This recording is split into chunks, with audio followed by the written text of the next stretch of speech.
Hello बच्चों, आज की कहानी है अच्छी चुड़ैल।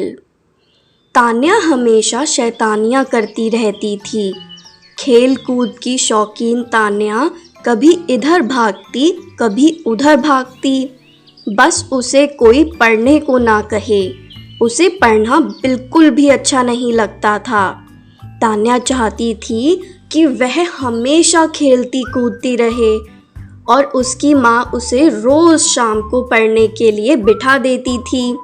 एक दिन तान्या अपना सबसे पसंदीदा खेल खेल रही थी। जैसे ही उसकी माँ ने उसे पढ़ने को कहा, वह बहुत ज़्यादा गुस्सा हो गई। उसने सोचा कि अगर वह घर की सारी किताबें जला दे तो उसकी प्रॉब्लम हमेशा के लिए ख़त्म हो जाएगी। अगले दिन जब उसकी माँ घर पर नहीं थी, तान्या ने सारी किताबों में आग लगा दी। उस आग में एक लाल किताब भी थी। जैसे ही वह किताब जली, बिजली जोर जोर से गड़गड़ाने लगी, तेज हवाएं चलने लगी और अचानक से एक लपट बाहर निकली, जो धीरे धीरे एक औरत का रूप लेने लगी। तान्या उसे देखकर बहुत ज़्यादा डर गई।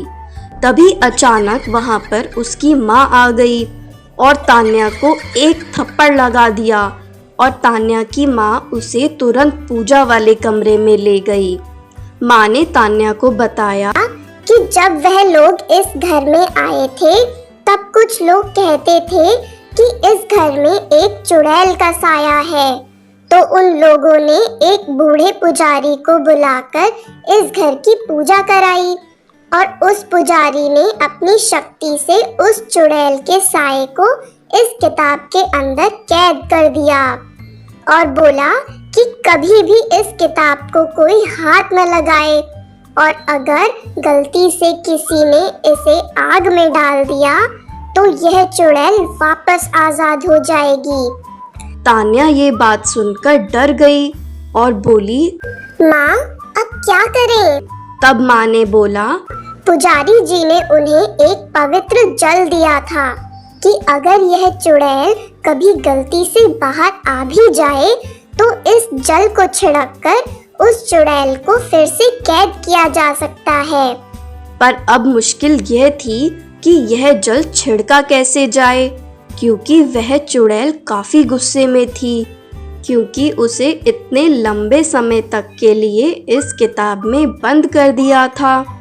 तभी अचानक वहाँ रोते बिलखते दो छोटे छोटे बच्चे आ गए और वह चुड़ैल उन बच्चों के पास शांति से खड़ी रही। माँ धीरे से कमरे से बाहर आई और उस चुड़ैल से बात करने की कोशिश करने लगी। जैसे उस चुड़ैल ने माँ को देखा, वह चुड़ैल माँ पर हमला करने के लिए भागी। माँ के हाथ में वह पवित्र जल था। उस जल को देखकर चुड़ैल बहुत डर गई और वहीं रुक गई और बोली, मेरे ऊपर यह जल मत डालो, मेरे बच्चे फिर अकेले हो जाएंगे। माँ ने उस चुड़ैल को बड़े ध्यान से देखा और पूछा कि तुम्हारे साथ क्या हुआ था?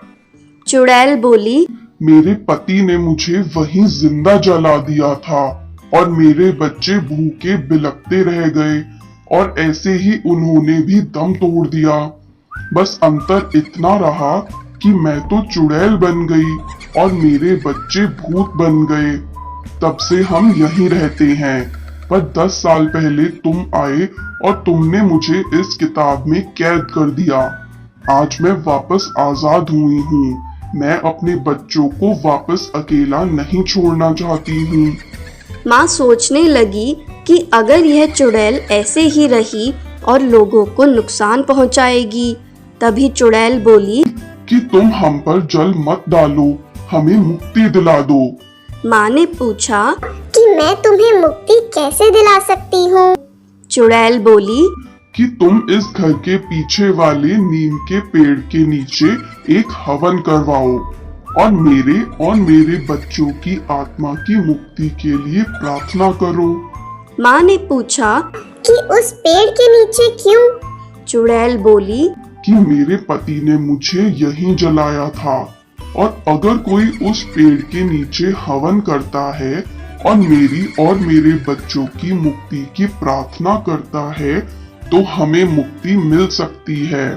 अगले दिन तान्या की माँ ने वहाँ पर एक छोटा सा हवन करवाया, जिसमें उन लोगों ने उस चुड़ैल और उसके बच्चों की मुक्ति के लिए प्रार्थना करी।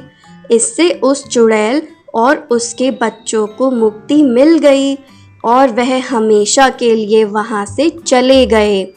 और तान्या को भी ये बात समझ में आ गई कि हमें ऐसे सारी किताबें नहीं जलानी चाहिए और हमें पढ़ना भी चाहिए, जिससे हम अच्छे और समझदार इंसान बन सके। इस कहानी से हमें ये सीख मिलती है कि कोई इंसान जन्म से बुरा नहीं होता, हालात उसे बुरा बनाते हैं। उसे अपने आप को सुधारने का मौका देना चाहिए।